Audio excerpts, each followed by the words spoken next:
नमस्कार। इस व्याख्यान में हम चर्चा करेंगे सामाजिक स्तरण के संघर्षवादी विचारधारा या सिद्धांत की।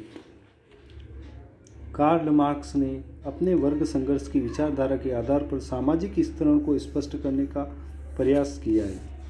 उन्होंने अपनी पुस्तक कम्युनिस्ट मैनिफेस्टो में लिखा है, आज तक अस्तित्व में रहे समाजों का इतिहास वर्ग संघर्षों का इतिहास है। अर्थात प्रत्येक काल में वर्ग रहे हैं और उनके बीच निरंतर संघर्ष रहा है। स्वतंत्र लोग व दास, कुलीन व अकुलीन, सामंत और अर्धदास, अत्याचारी व पीड़ित, ये सभी वर्ग विभिन्न कालों में रहे हैं। मार्क्स के वर्ग का विचार समाज में व्याप्त आर्थिक असमानता पर आधारित है। इसे समझने के लिए मार्क्स के द्वारा दिए गए उत्पादन के साधनों की अवधारणा को समझना होगा। औद्योगिक युग के पूर्व खेती एवं उससे जुड़े उपकरण उत्पादन के मुख्य साधन माने जाते थे। उस काल के समाज में मार्क्स के अनुसार दो वर्ग थे, भूस्वामी वर्ग जिसे अभिजात वर्ग तथा भद्र लोग या दासस्वामी कहा जा सकता है, और नंबर 2 उत्पादक वर्ग, कृषिदास, दास एवं स्वतंत्र कृषक। सामंतवादी युग में यही दो वर्ग पाए जाते थे और इन्हीं दोनों के बीच स्वार्थों की टकराहट के कारण संघर्ष होता था। औद्योगिक युग में दो नए वर्गों का विकास हुआ, नंबर 1 उद्योगपति या पूंजीपति एवं नंबर 2 मजदूर वर्ग। इस विभाजन का भी आधार उत्पादन का साधन ही है। चूँकि वर्ग का विभाजन शोषण पर आधारित होता है, इसलिए इस अवस्था में भी स्वार्थों की टकराहट के कारण दो वर्गों के बीच अक्सर संघर्ष होता रहता है। मार्क्स ने एक तीसरे वर्ग की भी चर्चा की है, जिसे उन्होंने संक्रमणशील वर्ग कहा है। समाज जब एक ऐतिहासिक काल से दूसरे काल में प्रवेश करता है, तब पिछले काल का कुछ अवशेष नए काल में पूर्ववत रह जाता है, पर ऐसा लंबे समय के लिए नहीं होता है। जैसे फ्रांस और स्पेन में जब समाज सामंती व्यवस्था से औद्योगिक व्यवस्था में प्रवेश किया, तब औद्योगिक काल में भी कुछ लोग सामंती व्यवस्था की तरह जागीरदारी प्रथा से जीवन यापन करते रहे। यह स्वाभाविक है, क्योंकि समाज एक चरण से दूसरे चरण में जाने पर मौलिक रूप से नहीं बदलता है।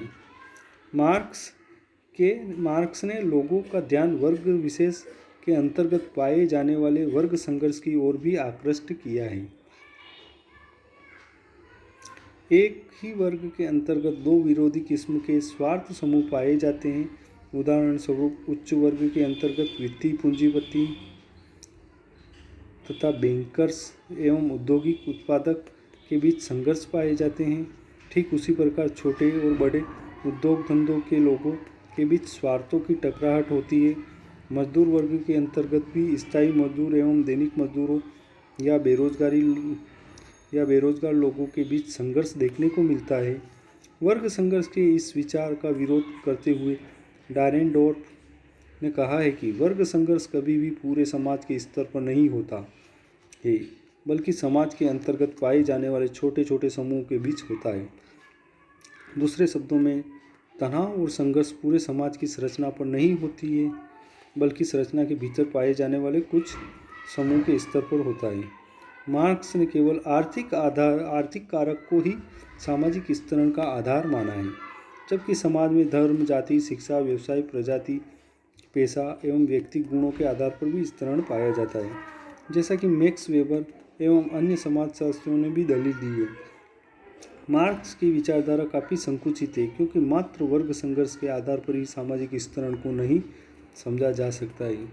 मार्क्स के विचार के आधार पर विश्व में पाए जाने वाले सभी सामाजिक स्तरण के प्रकारों को कदापि नहीं समझा जा सकता है। उदाहरण स्वरूप, भारत में ही एक लंबे समय तक, विशेषकर प्राचीन एवं मध्यकालीन युग में, सामाजिक स्तरण का आधार जाति था।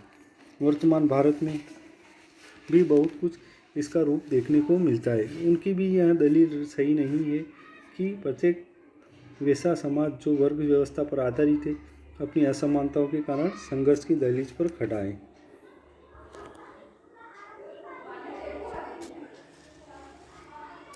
मार्क्स ने जिस वर्गविहीन समाज की कल्पना की है उससे यही स्पष्ट होता है कि वे स्तरण के विरोधी थे, चूँकि स्तरण के पीछे असमानता और असमानता का आधार शोषण है, इसलिए उन्होंने स्तरण मुक्त समाज की कल्पना की है। पर अब तक के अनुभवों के आधार पर यही कहा जा सकता है कि उनका यह विचार काफ़ी काल्पनिक है। स्तरण एक सामाजिक यथार्थ है, अतः स्तरण मुक्त समाज यथार्थ विरोधी है। प्रकार्यवादी एवं संघर्षवादी विचारधारा के बीच स्तरण के संबंध में क्या फर्क है, यह बहुत ही सहजता से अर्थर स्टिनकॉम ने बताया है।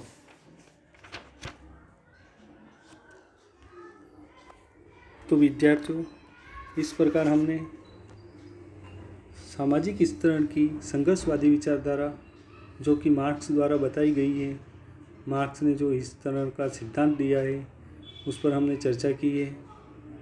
अब हम अगले व्याख्यान में संकलनवादी विचारधारा के बारे में देखेंगे। धन्यवाद।